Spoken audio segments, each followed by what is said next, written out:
Hey leaders, not this Sunday night, but 2 Sunday nights from now, we are having a worship night. And so we will come into a large group, we will do teaching, and then we might do a game. But then after that, we're actually going to go into Grace Worship Center and we're going to worship for 25 to 45 minutes. Our middle schoolers will actually leave earlier.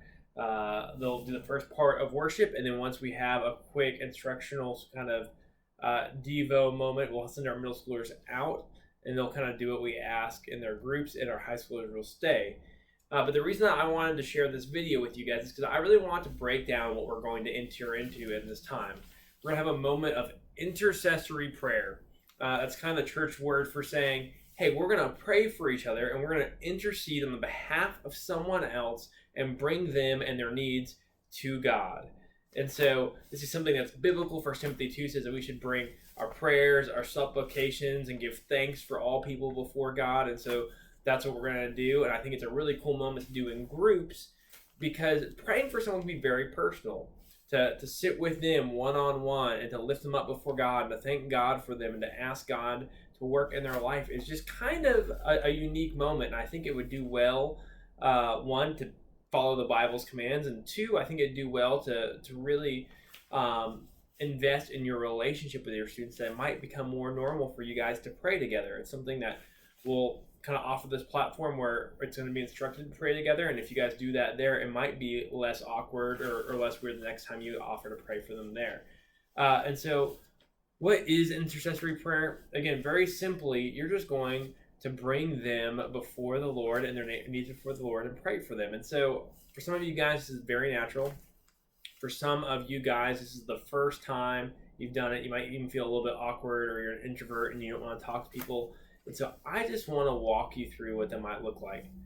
First of all, when it comes to prayer in general, we were at New Room Conference last year, and Pete Gregg, who is an author who writes mostly on prayer, just offered a very helpful model of prayer that I think that might help you as you think about what that time might look like with your student. He uses the acronym PRAY to kind of frame what our prayer times might look like. And he says the P is pause, and that's when we just come before God and just remember who he is and that he is the creator of the universe, that he is the one who laid down his life for us. And we just kind of take that pause moment to make sure that when we step into his presence, that we realize who we are and who he is, and it kind of shapes the rest of our time there.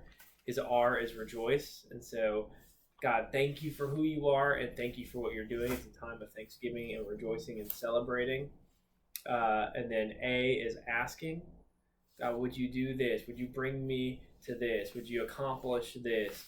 And Y is to yield, to say, God, I know that you have what's best. And so, Lord, teach me to yield to your plans and to yield to your leading. And I follow you in that. And so that may be helpful for that time for you guys to think, man, can we rejoice together? Can I ask for things? And can I yield? All after just pausing to recognize who he is and who I am and how this might go forward. A couple other things that may be helpful for you is you might wonder, what do I pray for these students? Like, I might be praying for a student that I don't really talk to very much in my group, or is kind of quiet. Maybe even he talks a lot but doesn't talk about anything of importance. And so what do I pray for?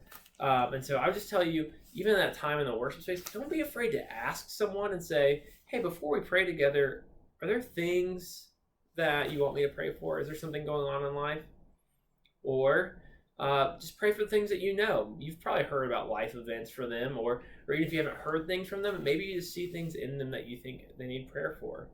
And you can think through needs of that. They say, hey, I just need prayer for school. It's really hard. I can pray for strength for them just to kind of press through. I can pray for self-discipline, for study habits. I can pray for community or support around them to help them accomplish that. And so I can, once I even get answers, I can think through what do they need to accomplish what they're asking for in that. And then I just know kind of a last thought is sometimes when they're praying for people, they feel like they have to almost like, it's almost like you're giving a speech, like, oh, I have to know what I'm saying and go here, here, here, and here, and I feel awkward when I'm stuck or whatever. I would just say, pray slowly. Pauses feel normal in that. You can think in that and so pray, God, thank you for this person. And thank you for what you're doing in their life. Thank you for that, how you've brought them into this group life and how we're blessed by them. And if you pray that slowly, you're not worried about pauses or some sort of professionalism. You're just doing it alongside them. And so I hope some of that is helpful for you as you think through, man, how do I use this time for my ministry with this student? How do I use it to bless them and also kind of increase our relationship and add to our relationship this normalcy of prayer and that. So if you have any questions, please let us know. I'm excited for your time spent praying with your students, and I will see you there.